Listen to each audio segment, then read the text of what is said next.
Bramblewood Audio presents Rumpelstiltskin, a tale from the Brothers Grimm, narrated by Cameron Ward. By the side of a wood, in a country a long way off, ran a fine stream of water, and upon the stream there stood a mill. The miller's house was close by, and the miller, you must know, had a very beautiful daughter. She was, moreover, very shrewd and clever, and the miller was so proud of her that he one day told the king of the land, who used to come and hunt in the wood, that his daughter could spin gold out of straw. Now this king was very fond of money, and when he heard the miller's boast, his greediness was raised, and he sent for the girl to be brought before him. Then he led her to a chamber in his palace, where there was a great heap of straw, and gave her a spinning wheel, and said, "All this must be spun into gold before morning, as you love your life." It was in vain that the poor maiden said that it was only a silly boast of her father, for that she could do no such thing as spin straw into gold. The chamber door was locked, and she was left alone. She sat down in one corner of the room, and began to bewail her hard fate, when on a sudden the door opened, and a droll-looking little man hobbled in and said, "Good morrow to you, my good lass. What are you weeping for?" "Alas," said she, "I must spin this straw into gold, and I know not how." "What will you give me," said the hobgoblin, "to do it for you?" "My necklace," replied the maiden. He took her at her word, and sat himself down to the wheel, and whistled and sang, "Round about, lo and behold, reel away, straw into gold." And round about the wheel went merrily. The work was quickly done, and the straw was all spun into gold.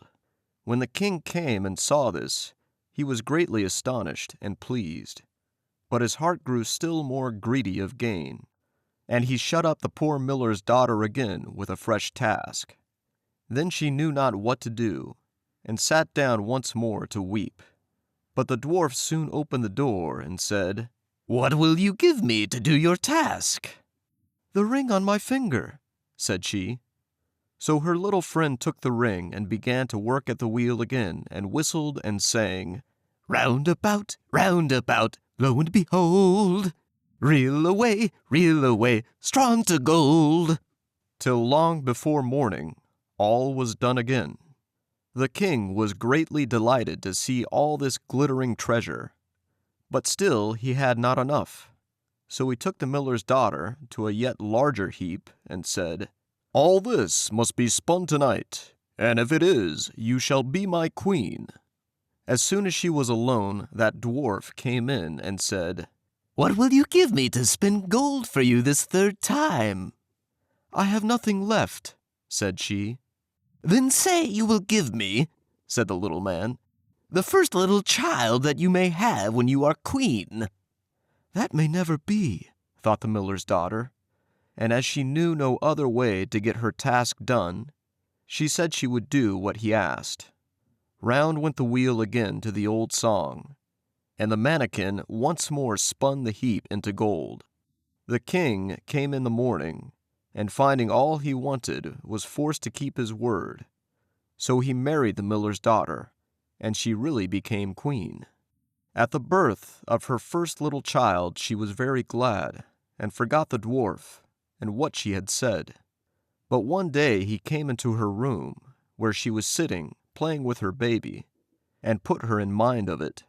Then she grieved sorely at her misfortune, and said she would give him all the wealth of the kingdom if he would let her off, but in vain, till at last her tears softened him, and he said, "I will give you 3 days' grace, and if during that time you tell me my name, you shall keep your child."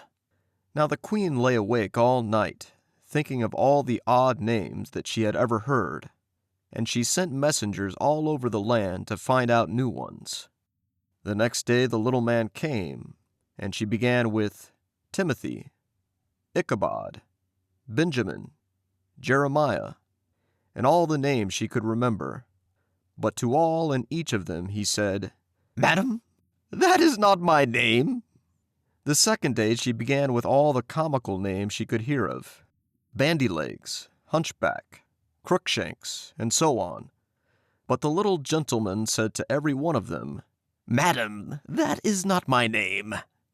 The third day one of the messengers came back and said, "I have traveled 2 days without hearing of any other names, but yesterday, as I was climbing a high hill, among the trees of the forest where the fox and the hare bid each other good night, I saw a little hut, and before the hut burnt a fire, and round about the fire a funny little dwarf was dancing upon one leg, and singing, 'Merrily the feast I'll make, today I'll brew, tomorrow bake, merrily I'll dance and sing, for next day will a stranger bring.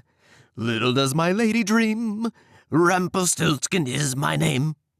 When the queen heard this, she jumped for joy, and as soon as her little friend came, she sat down upon her throne, and called all her court round to enjoy the fun. And the nurse stood by her side with the baby in her arms, as if it was quite ready to be given up. Then the little man began to chuckle at the thought of having the poor child to take home with him to his hut in the woods. And he cried out, "Now, lady, what is my name?" "Is it John?" asked she. "No, madam." "Is it Tom?" "No, madam." "Is it Jimmy?" "It is not." "Can your name be Rumpelstiltskin?" said the lady slyly. "Some witch told you that. Some witch told you that," cried the little man, and dashed his right foot in a rage so deep into the floor that he was forced to lay hold of it with both hands to pull it out. Then he made the best of his way off, while the nurse laughed and the baby crowed, and all the court jeered at him for having had so much trouble for nothing, and said, "We wish you a very good morning and a merry feast, Mr. Rumpelstiltskin." Thank you for listening to this presentation of Rumpelstiltskin, a tale from the Brothers Grimm, narrated by Cameron Ward. If you enjoyed this narration, please take a moment to like and subscribe.